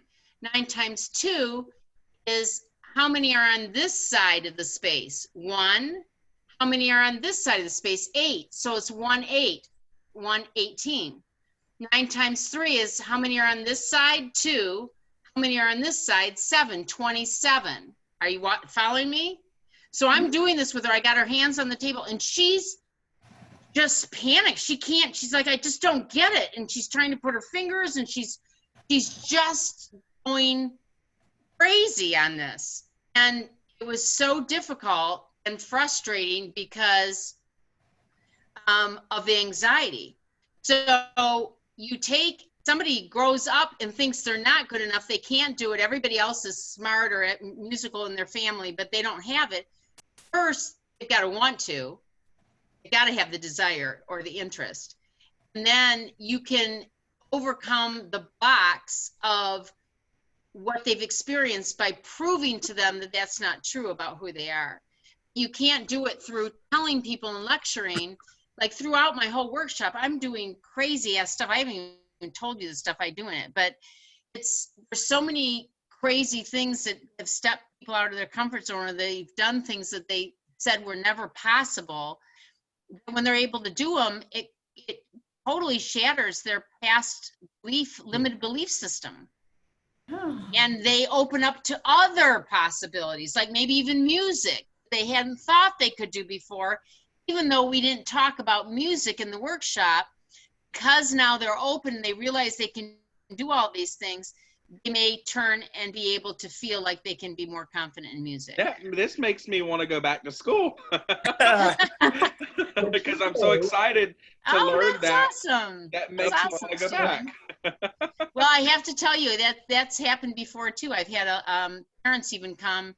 You know, I work with adults, I work with kids, I do things on Skype or Zoom, you know, too. You don't even have to be in person. But when I was doing some workshops, some parents would come and watch, or they would actually come and be involved. It depends on what the situation was. And I had 2 women in this conference, the state conference, come up to me afterwards and say they were going to go back to school. They never thought they could do it. And this was just after spending 2 hours with them. Wow. And they, I mean, seriously went back to college. I've got so many hundreds of stories like that. And, you know, because this is an Abe thing that I learned from Abe, who is, schools are very shut down around this. I've worked with a lot of schools, but they're not receptive because it's not something that came from them. And it's threatening and it's out of the box and all of that. So I always kept trying to, you know, convince them, and they'd be all high in the meeting with me, but then they'd never follow through. Well, the whole thing is I was focused in the wrong direction. I was trying to bring them up. They'd come up in my vibration when I was in the room with them. And then when I left, it's like them following through wasn't there because I wasn't integrated within their system. And so I just stopped calling on schools and am focusing elsewhere. I mean, the most miraculous things that have happened for me in my business life have happened because of vibration, not because I tried. I mean, out of the blue, I get a call for Continental Automotive, and this was in a really bad time in my life. You know, I think the year before I only made $11,000 because of all the deaths in my family and stuff I was dealing with. So out of the blue, this woman calls, oh, I read your book 3 years ago. I want to get you into Continental Automotive. Now, if you guys know a Fortune 500 company, you don't get into them. You know, it takes years to get into these companies. Even if someone recommends, it takes much longer than that, but not for a Viber. And they called, and in 2 months, I was training at Continental Automotive. Wow. And, you know, and it was phenomenal. And I had to get between a 9 and a 10 rating to even come back. And, you know, so the very first one, I got a 9.2 rating. And so I was able to come back. And I usually always get between 9 and 10s average on every type of workshop. So me, you know, through my 30 years of doing this, my challenge hasn't been transforming people's lives. That's really easy for me. I know it sounds crazy to say. That's easy, getting people to recognize it and pay me for that, other than the corporations. And, you know, I've been contracted for schools in my book, and I was on tours and stuff when my book came out, and a bunch of great things happened. But I'm talking about the level that it should for being transforming people's lives. It's, that's been more of the challenge. And so it's like everything always works out for me, always. I mean, I'm always taken care of. Now I'm trying to up the ante. My husband is now in a care facility, and he's being taken care of close to our house. I get to see him, but I'm free to lift up my vibration and now focus and do my thing, which created the YouTube channel. And, you know, I'm just getting started. You know, I'm 50, I'm going to be 60 this year. And I feel like I'm just getting started. You know, I'm having so much fun, and just want other people to realize and model that you can have fun. You don't ever have to stop learning and having fun. And it's not about working hard. It's about lifting up your vibration and attracting these cool things to your life. I'm going to say this to you, Kimberly. I didn't think you was past the 5-0 mark like me. Thank you. Well, I'm not saying that as flirtatious, although she is a gorgeous woman. Everybody have an Sweet. opportunity here for the next 15 seconds or so before I stop the recording to say thank you, Kimberly. Come on. Thank Thank you all. So much. Mwah. Awesome. So much. I really appreciate it. You guys are the best. And It's so hopefully much you'll fun. see my video tonight. I'm gonna Check watch it your out on video. Abraham I'm Fun. going to watch the video. Yep. Okay. I'm Thank gonna go you. subscribe to your channel and leave a Oh, like. awesome. Thank you, There you guys. That go. would help me if you subscribe to my I channel. will. Okay. Absolutely. Bye, everybody. Bye. Bye. Thank you.